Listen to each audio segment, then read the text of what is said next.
اللہ اللہ اللہ اللہ اللہ اللہ۔ محترم سامعین و ناظرین، السلام علیکم ورحمۃ اللہ وبرکاتہ۔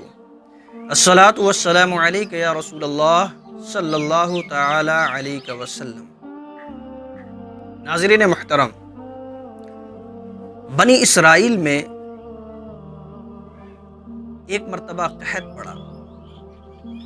وہ زمانہ حضرت سیدنا موسیٰ علی نبینا علیہ الصلاۃ والتسلیم کا تھا۔ قحط کی وجہ سے بارش نہیں ہو رہی تھی، لوگ پانی کے لیے پریشان تھے، غلے نہیں اگ رہے ہیں، اناج نہیں اگ رہے ہیں، جانور پریشان، چرند و پرند پریشان، انسان پریشان تھے۔ حضرت موسیٰ علی نبینا علیہ الصلاۃ والتسلیم اپنی قوم کو لے کر ایک جگہ جمع ہو گئے، اور اس کے بعد اللہ رب العزت کی بارگاہ میں دعائیں کرنا شروع کی۔ مولا کریم باران رحمت کا نزول فرما دے۔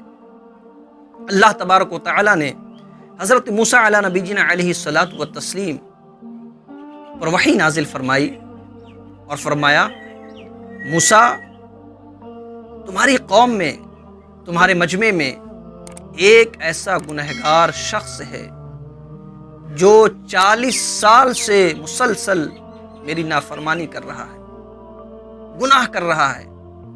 اس کی وجہ سے میں نے بارش کو روک رکھا ہے۔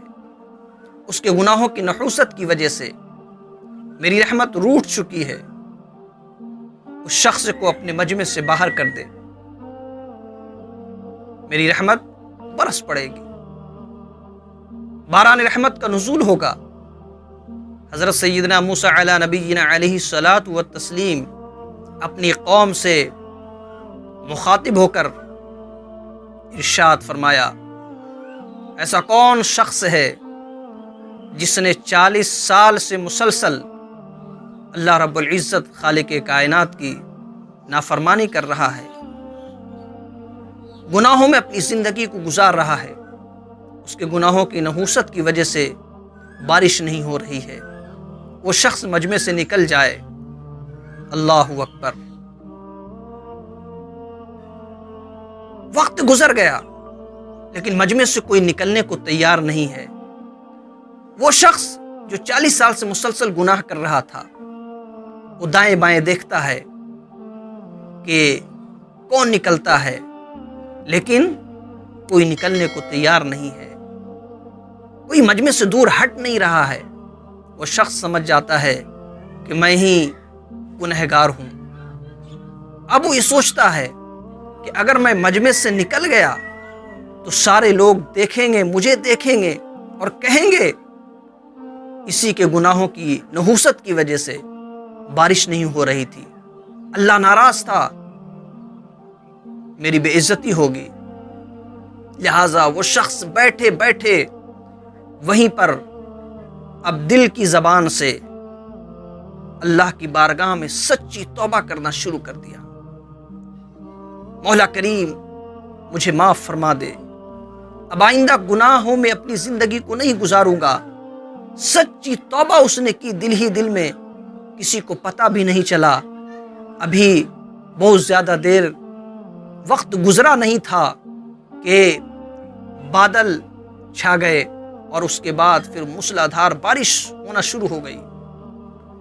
تیزی کے ساتھ بارش برسنا شروع ہو گئی، بارش ہونے لگ گئی، اللہ کی رحمتیں نازل ہونے لگ گئی۔ حضرت موسیٰ علی نبینا علیہ الصلاۃ والتسلیم نے اللہ رب العزت خالق کائنات کی بارگاہ میں عرض کیا، مولا کریم، ابھی تو کوئی شخص مجمع سے نکلا ہی نہیں ہے اور پھر بارش کیسے ہونے لگ گئی؟ اللہ رب العزت خالق کائنات ارشاد فرماتا ہے، موسیٰ، جس بندے کی وجہ سے میں نے بارش کو روک رکھا تھا، اب اسی بندے کی وجہ سے میں بارش کو برسا رہا ہوں۔ مولا، وہ کیسے؟ وہ بندہ کون ہے کہ جس کی وجہ سے تو باران رحمت کا نزول کر رہا ہے؟ اللہ رب العزت خالق کائنات ارشاد فرماتا ہے موسیٰ جب وہ بندہ گنہگار تھا، جب بندہ خطا کار تھا، تو میں اس وقت اس کے عیب کو پوشیدہ رکھا، اس کے عیب کو چھپائے رکھا۔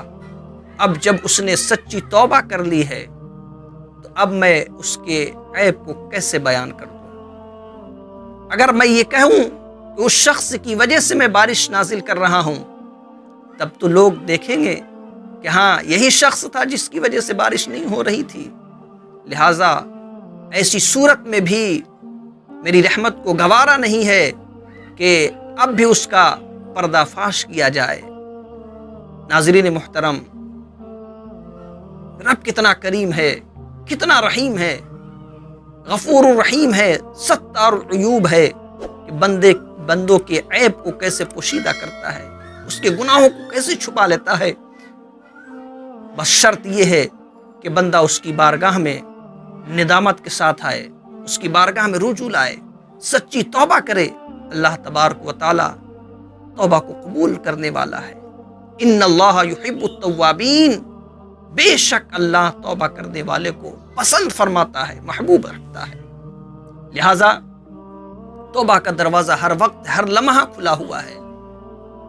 اللہ رب العزت کی بارگاہ میں آئیں، توبہ کریں، استغفار کریں اور گناہوں سے دور ہو جائیں اور اس کی رحمتوں سے قریب ہو جائیں۔ اللہ تعالی ہم سب کو ان باتوں کی توفیق عطا فرمائے۔ السلام علیکم ورحمۃ اللہ